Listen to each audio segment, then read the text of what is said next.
Hello everyone, welcome you all to Steno with ARIHANT YouTube channel. Myself Shashank and I am going to provide you English dictations with a speed of 85 words per minute and 110 words per minute. There might be some fluctuation in speed to make you all used to the way in which dictations are being provided by SSC. So get ready for the dictation. The dictation is going to start in 5 seconds.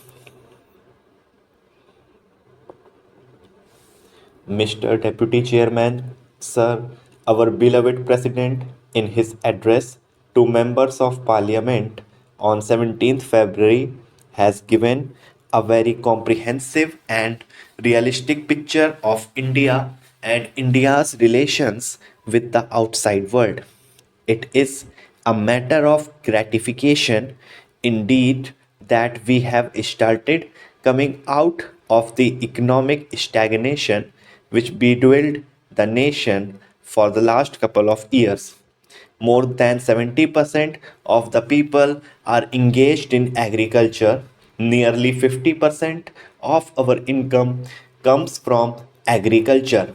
That being so, it is but natural that we have to concentrate on agriculture and make conscious efforts to increase our output. Our agricultural production has more than doubled in the last 2 decades from a total production of 50 million tons when we achieved independence. Food grains production has gone up to 1000 million tons. In spite of many scientific and technological developments, agriculture still has to depend to a large extent on the monsoons. No scientific method has yet been evolved to control rain, but efforts at rainmaking should continue. Even so, India had faced a cycle of adverse monsoons over the last few years. As a result, production in 2002-3 went down to 900 million tons. There was unprecedented and widespread drought conditions throughout a major part of India. In the face of these adverse conditions, we have braved the difficulties with courage and fortitude. During 2003-4, the total rice production stood at around 300 million tons. This is not an significant achievement. Other cash crops like jute, cotton, and sugarcane had also shown significant improvement. India is likely to have a total jute crop of 150 lakh tons. Cotton production will touch an all time record of nearly 200 lakh bales. Sugar output is put at 300 lakh tons, out of which 100 lakh tons is exported. These are significant pointers to a meaningful policy being followed by the government. Thanks to the realization and strengthening of the public distribution system, India has been able to look after the minimum needs of the most vulnerable sections. The public distribution system needs nearly 10 million tons of food grains annually. The government is confident of meeting this obligation without much difficulty. Plans for investments in irrigation projects, fertilizer plants, and hydel projects should be pushed on war footing. Many irrigation projects are pending clearance from the center because of river water disputes that are existing between the states. Recently, a silver lining was seen in the sky with the three chief ministers of Karnataka, Tamil Nadu, and Kerala agreeing in principle to constitute the Kaveri River Valley Authority to settle the allocation of water for each state. Unfortunately, it has not borne fruit.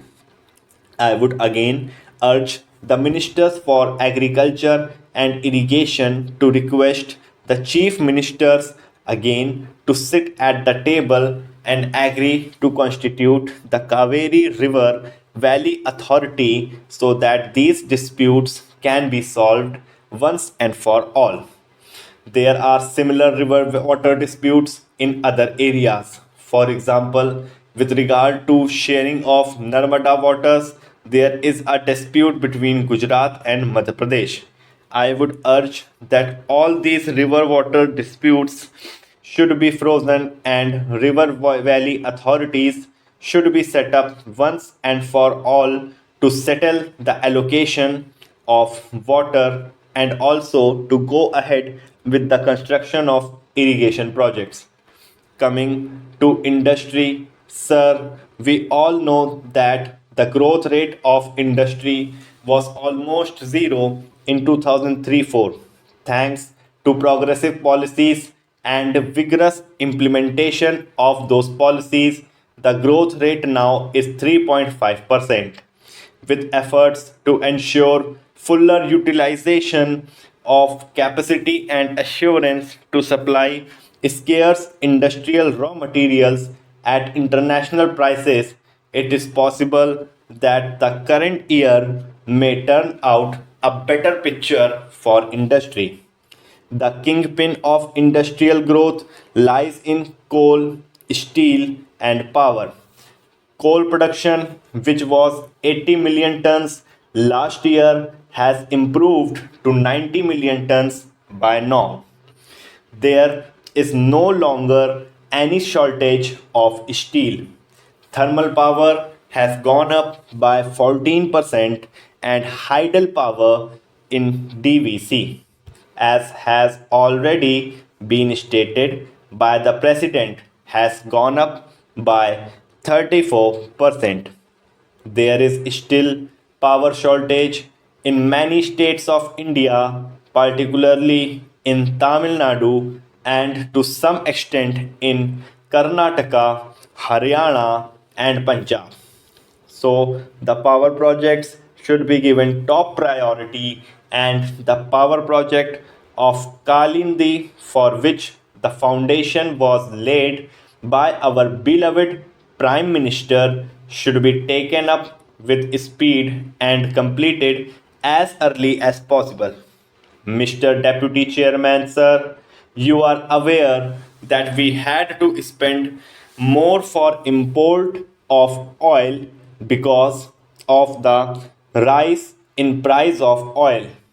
It is encouraging to find that we have struck oil offshore in Bombay high, and it is expected that we will be able to produce 100 million tons of oil from Bombay high. Thank you, everyone. The dictation has been provided in the PDF form in the given description box. If you find